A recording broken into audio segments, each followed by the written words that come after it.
नमस्कार मंडळी, संगीताज रेसिपीमध्ये आपल्या सगळ्यांचं खूप खूप स्वागत आहे। आज आपण एकदम मस्त चटपटीत अशी शेंगदाण्याची चटणी बनवणार आहोत। एकदम कमी साहित्यात होते आणि खूपच टेस्टी लागते। तुमच्या तोंडाला चव नसेल तर ही चटणी जेवणासोबत थोडीशी तोंडी लावाय घेत जा। खूपच छान चव येते आणि जेवण पण आपल्याला मस्त जास्त जातं। चला तर मग ही कशी चटणी बनवायची, अगदी सोपी आहे। कशी बनवायची ते सुरुवात करूया। मी इथं 1.5 वाटी शेंगदाणे घेतले आणि लसणाच्या 10-15 पाकळ्या आहेत आणि लाल चटणी, चवीपुरतं मीठ आणि जिरे। एकदम कमी साहित्यात ही चटणी खूपच छान होते। तुम्ही नक्कीच ही बनवा। चला तर आता आपण हे शेंगदाणे भाजून घेऊया। आता आपण हे शेंगदाणे भाजूया।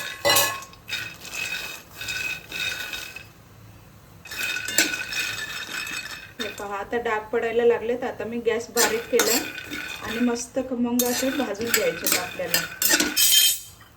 आता हे पहा, याच्यातच मी लसूण टाकते, म्हणजे थोडासा भाजून गेला आणि त्याचा कच्चा वास येणार नाही आपल्याला। तुम्हाला कच्चा लसूण घालायचा तरी तुम्ही घालू शकता, लसूण नाही भाजलं तरी चालेल।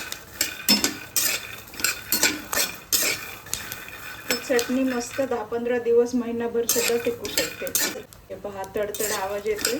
आपले शेंगदाणे मस्त भाजलेले आहेत। हे शेंगदाणे भाजल्यानंतर तुम्ही त्याचे साल काढू शकता किंवा मी काढत नाही, मी असेच वाटते। आता गॅस बंद करूया। हे जिरं पण आपण ह्याच्यातच घालणार आहोत, म्हणजे ते पण थोडंसं शेकून निघेल।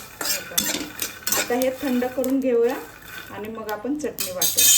आपले शेंगदाणे आता थंड झालेत। त्याच्यामध्ये मी 1-1.5 चमचा लाल तिखट टाकते आणि 1 चमचा मीठ घालते, थोडंसं अजून। आता हे आपल्याला मिक्सरवरती बारीक करून घ्यायचे। आपल्याला मिक्सर एकदम एकदाच फिरवायचं नाही, एकदम बारीक पण नाही करायचं। जरासं जाडसर आपल्याला चटणी बनवायची, तर काय करायचं, थोडा थोडा मिक्सर असा फिरवायचा, बंद करायचा, फिरवायचा, स्लो करायचा, फिरवायचा असं। हे पहा, असं म्हणजे आपली चटणी आहे ना ती एकदम बारीक होत नाही आणि जाडसर राहते।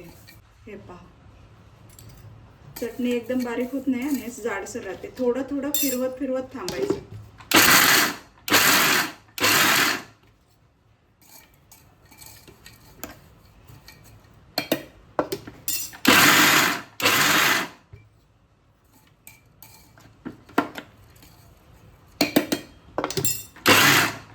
हे पहा, आपली चटणी आता मस्त तयार आहे।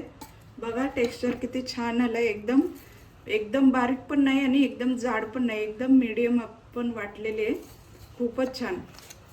हे पहा, आता ही आपण काढून थंड करून घ्यायची आणि एका बरणीमध्ये मस्त भरून ठेवायची।